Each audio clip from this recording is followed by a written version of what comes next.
Hey, BookTube Sean here. It's Monday. I figure I'd start the vlog for the week. I worked from home today. I'm kind of still in pajamas, which is what I recorded in yesterday. Um, but yeah, I had a meeting get canceled. I was supposed to have a production meeting for the play I just accepted the directing gig for, but I uh, I yeah, it got canceled. My assistant director had to go and meet. She had a work thing come up, so um, we pushed it to tomorrow. I finished last night. I finished the novella Exorcist Road, which is the first part of the Exorcist Falls novel, and I absolutely loved it. It was so good. Jonathan Jans is just amazing, you guys. Um, what he was able to do, one with character in such a short period of time, uh, in a novella length, he got some character backstory in there that was just fantastic, and the way he set that novella set itself up to lead into the novel Exorcist Falls is just great. Exorcist Road, a young boy gets possessed, and these two priests are called out to the house by a couple of cops. And then there's also this serial killer on the loose, called the Sweet 16 Killer, and there's just this the possession part of the story was great, and the descriptions and the brutality and was just fantastic. And then also the mystery of who was the Sweet 16 Killer. You start thinking, you start blaming several people, and then when you find out who it is, you're like, damn, that was staring me right in the face, and I didn't get it. I didn't guess it. But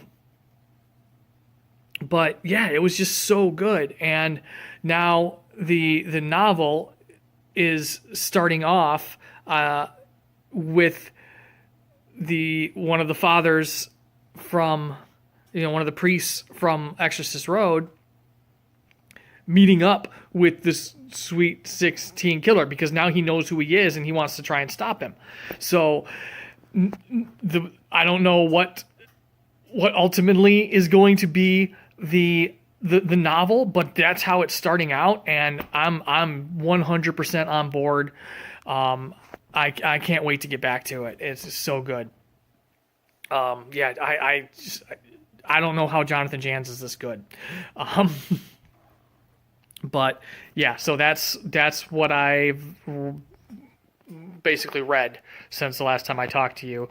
I'll probably finish Mayan Blue. I'll probably finish Exorcist Falls and Mayan Blue this week. Mayan Blue reads really quick. According to Kindle, I've only got a couple hours left in it. So I'll probably finish both of those this week, and maybe The Manse next week, and I'll be picking up a review book as well. So that's kind of my weekly reading plans. I'm heating up the oven to make some dinner. Just having a frozen Dae pizza. I don't even know if I pronounced that right. It's a vegan pizza. I'm kind of testing out some vegan things. My wife and I are going to do a challenge. We're thinking between the two holidays of mostly of like no meat. Basically, she's calling it vegetarian, but we're also going to challenge ourselves to do more vegan than vegetarian. So I'm testing some things out right now in the interim to see what I might like, that is meat alternative stuff, and dairy free stuff, because I have a little issues with dairy anyway. But so yeah, we're gonna do this kind of 30 day thing towards healthier eating and healthier lifestyle. And so I'm, like I said, I'm testing some things out so that I can try to be mostly, maybe mostly vegan as opposed to just vegetarian through it, because, what, if I'm going to challenge myself, why not challenge myself, right? So yeah, so I'm like, I had the pepperoni style of that not too long ago, and that was pretty good. So I'm trying the Meat Lovers, which has a kind of Italian sausage substitute on it. So try that out today, and then see how that goes, and see what kind of options I'm going to have for those 30 days of what alternatives for the kinds of things I already like to eat, but maybe healthier versions of. So yeah, that's kind of been my day today. Now that my meeting's canceled, I'm going to sit down, have some food, maybe watch a little TV, do some stitching, and probably read a little bit before I go to sleep. And I will talk to you. Oh, you know what? I also want to mention too, just where my current thought process is in what I was talking about at the end of my last video with name change. And right now, I'm actually leaning more towards not changing the name. I kind of go back and forth, but the more I've been thinking about things today, and I realize I'm thinking about things a little bit wrong.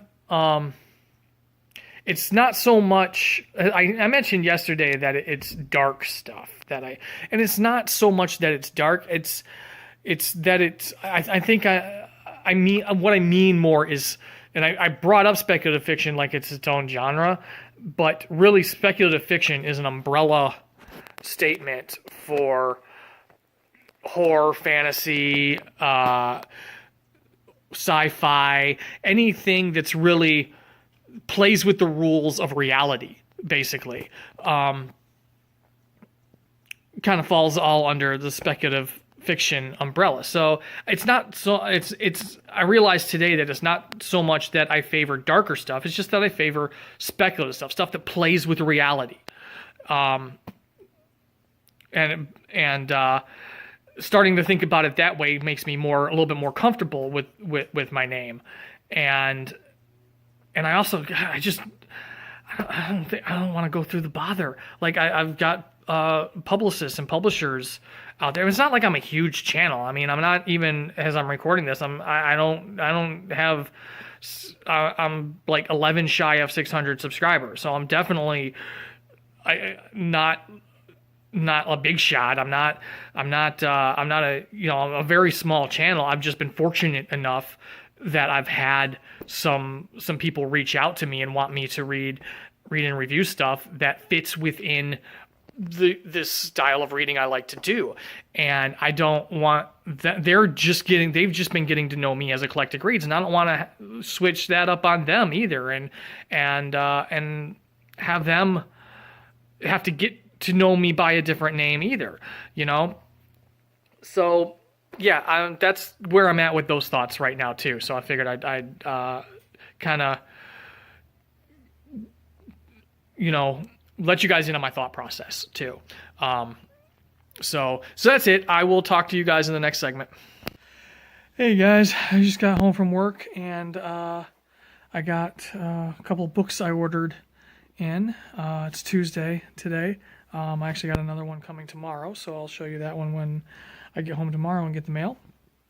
But I figured I'd show you these two now. And if you follow me on Instagram and Twitter, then you might have already seen these, because I'm going to be posting those.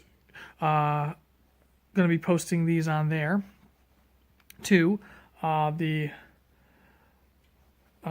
just in separate posts, probably not in the same post, but anyway, follow me on Instagram and Twitter, and you will see books that I get in before you see them in the videos and hear me describe them. So the first one I got in is actually one I saw somebody haul on Twitter last week. It's called Strange Ink by Gary Kemble. And I just loved the cover. And then the description sounded good too. So when washed-up journalist Harry Hendrick wakes one morning with a hangover and a strange symbol tattooed on his neck, he shrugs it off as a bad night out. But soon more tattoos appear. Grisly, violent images which come accompanied by horrific nightmares, so he begins to dig deeper. Harry's search leads him to a sinister disappearance, torment from beyond the grave, and a web of corruption and violence tangled with his own past. One way or another, he has to right the wrongs. That sounded cool. So, and like I said, that cover is awesome. So, and the other one I got is a Flame Tree Press book. Again, loved the cover. Absolutely loved that cover. This is Brian Trent, 10,000 Thunders.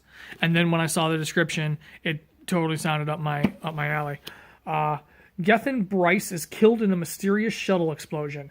But in the year 322, death is just a passing inconvenience. So Gethin is back and looking for answers. A gifted investigator with the Interplanetary Council, he is tasked with seeking out the truth behind anomalies that are outside the Council's control.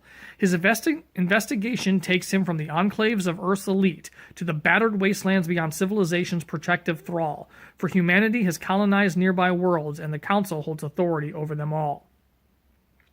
Gethin links up with an inquiry team from a corporate powerhouse and also befriends a grim and reluctant outlander who has an important piece of the puzzle, evidence of a sadistic entity, which threatens not just civilization on Earth, but all life, everywhere.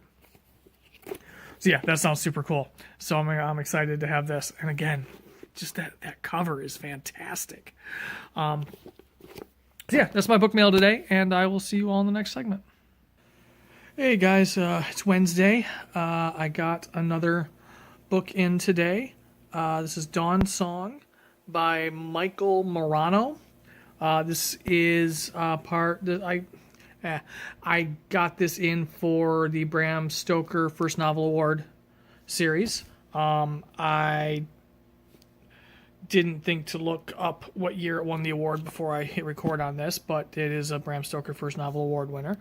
And the description is, a modern dark fantasy classic returns with this new special edition of Dawn Song, the soul-haunting novel from a Bram Stoker award-winning author with a deeply powerful and prescient vision. Set in Boston at the start of the First Gulf War, a larger supernatural battle for supremacy in hell takes shape, but plays out on a personal scale as unassuming humans careen into the path of a beautiful, terrible succubus who has come to Earth to do her father's bidding. Lawrence, a lonely book clerk new to Boston, is just one wanting soul in a city full of them. His deepest desires call out to someone, anyone, but who will answer among the faceless crowds? A grieving son, a theology student tormented by doubt, the faithful, the mad, all are touched by the profane and the divine as the succubus, who is both ancient and newborn, falls in love with her new city even as she reaps the souls of her lovers. Her journey to our world comes at an unimaginable price, for in hell, two powerful deities have awakened to use mankind as pawns in a monstrous conflict that will change the nature of damnation itself. In the iconic horror tradition of Clive Barker and Anne Rice, as well as of newer fantasy voices like Mike Carey and Tim Powers, Dawn Song is a dark meditation on salvation, full of terror and tenderness. So yeah, that sounds good. I'm excited about that. Yeah, so that's what I got in today. And if you follow my Instagram or Twitter, you've probably already seen this. And reading-wise, I've a couple of chapters, only a couple chapters into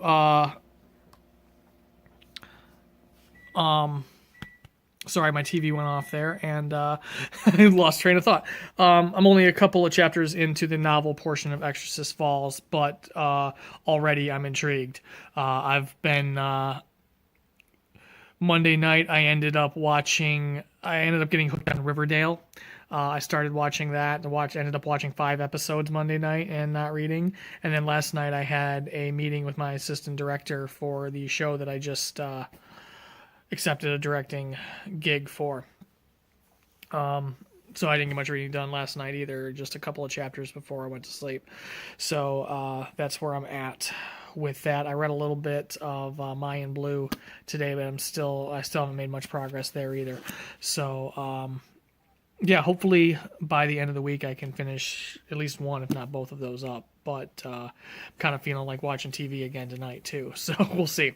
Anyway, see you guys in the next segment. Hey guys, I just want to put a end cap on the vlog for this week, which I think I am going to go back to the My Week in Books title. So welcome to the return of My Week in Books.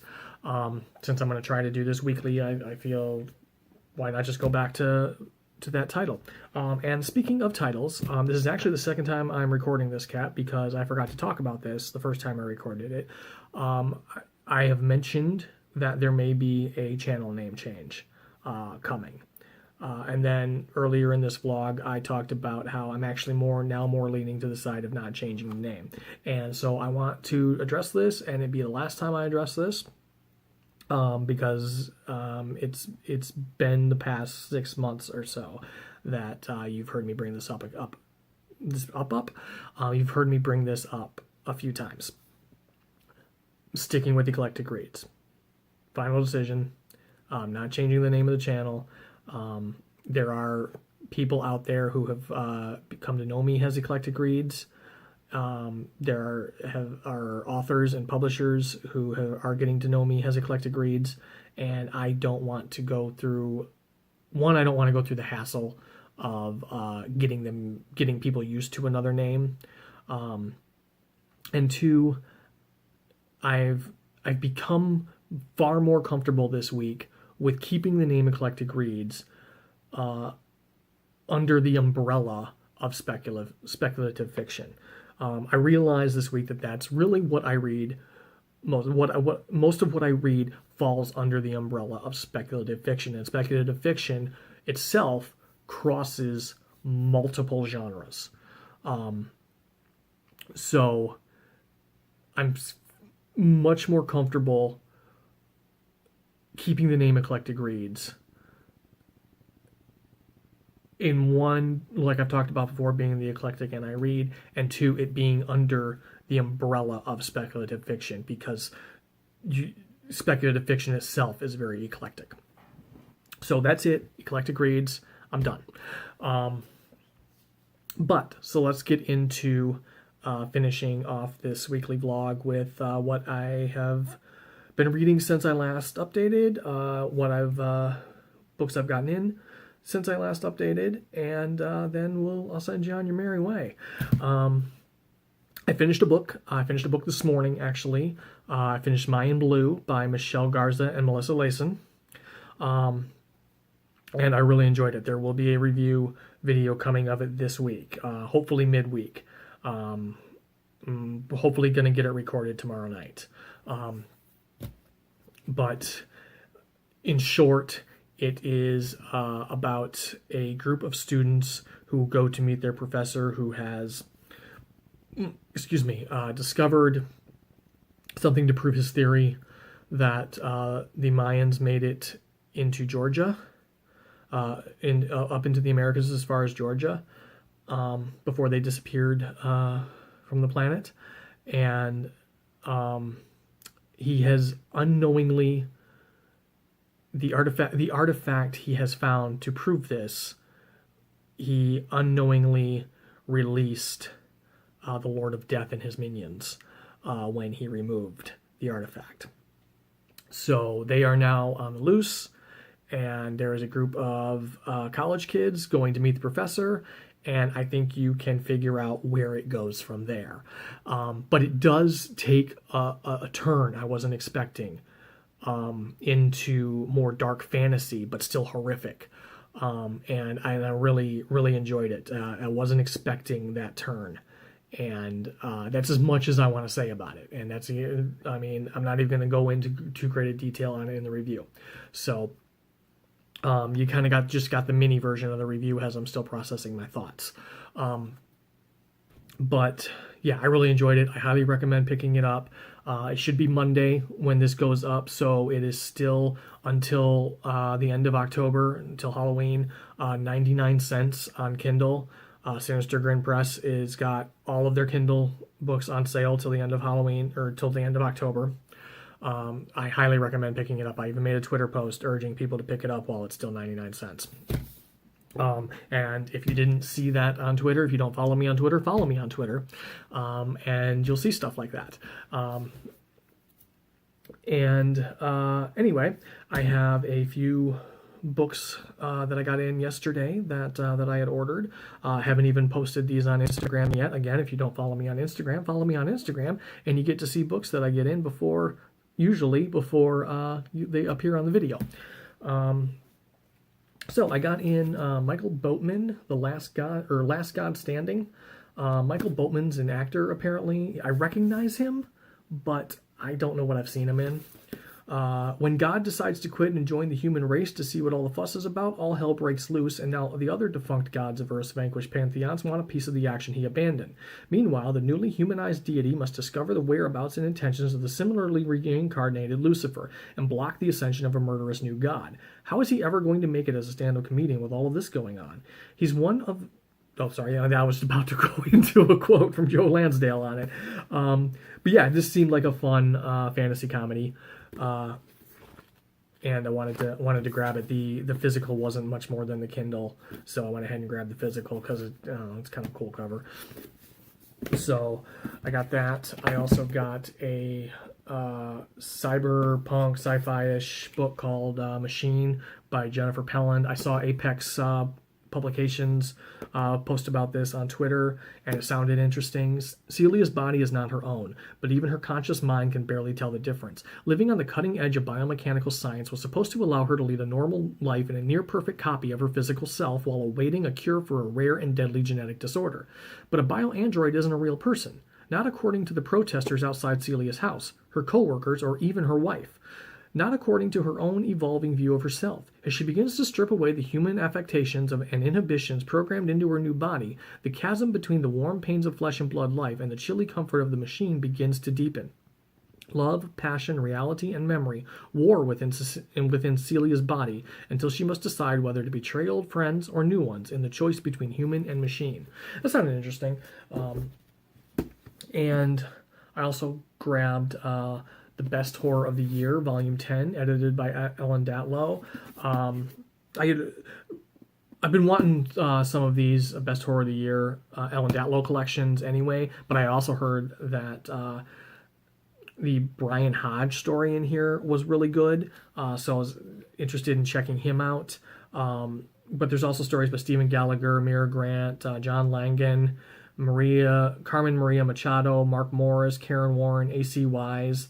I think Ellen Datlow says in the beginning that there is, let me see if I can find it really quick, 11 stories by women in here. So really does not ignore women in horror. And you guys know that I'm a big proponent of promoting women in horror.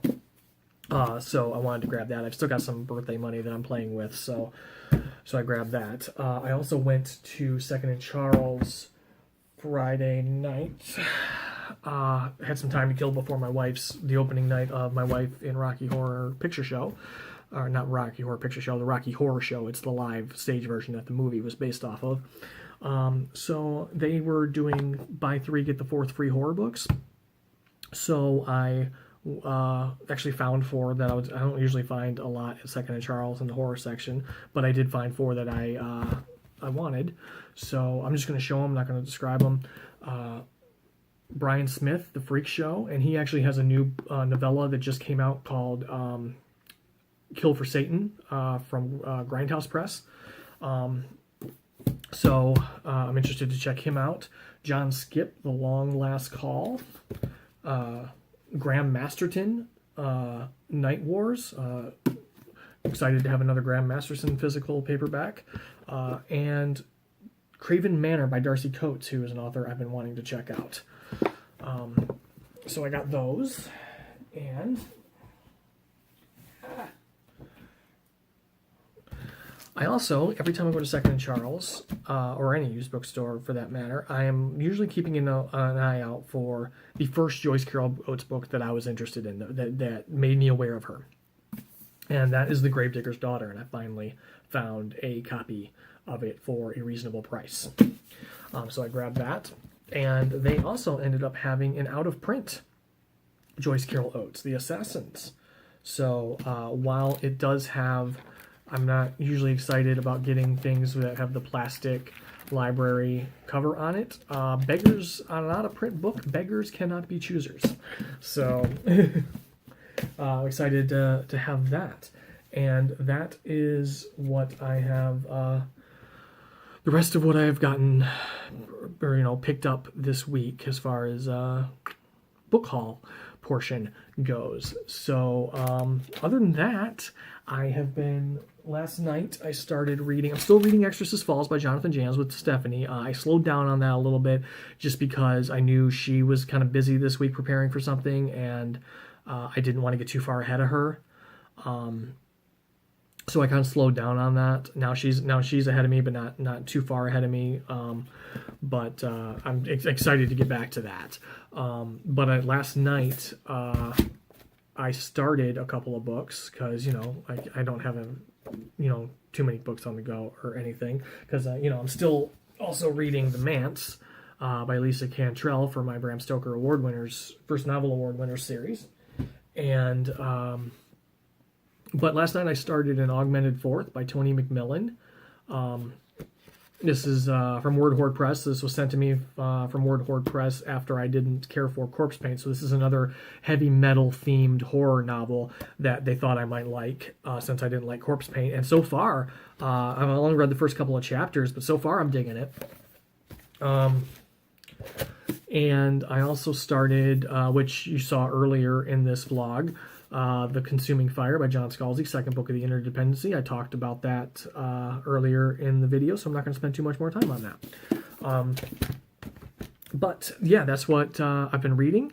And what I got coming up this week is I'm going to have the review of Mayan Blue. I'm going to record a book. I'm going to record a book. I'm going to record a video where I list the winners of the Bram Stoker First Novel Award Winner Series. Because I keep talking about this series, but I want to let you guys know what the books are that you can expect reviews of at some point in the future. Like I said, I'm not putting any kind of time frame on that. They will happen when they happen. But it's just something I want to do. It's a list I want to read through, and I might as well make a review series out of it. And I think I'm going to record a nonfiction November TBR. I would like to participate in nonfiction. I would like to at least get one nonfiction book read in November. I failed miserably at it last year. I didn't get any nonfiction books read last November.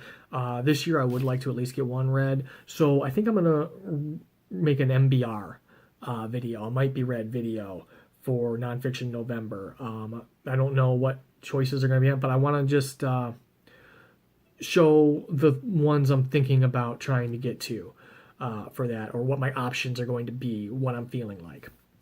So that's it. Hope you enjoyed the return of my weekend books. Thank you to all my subscribers. I appreciate every single one of you.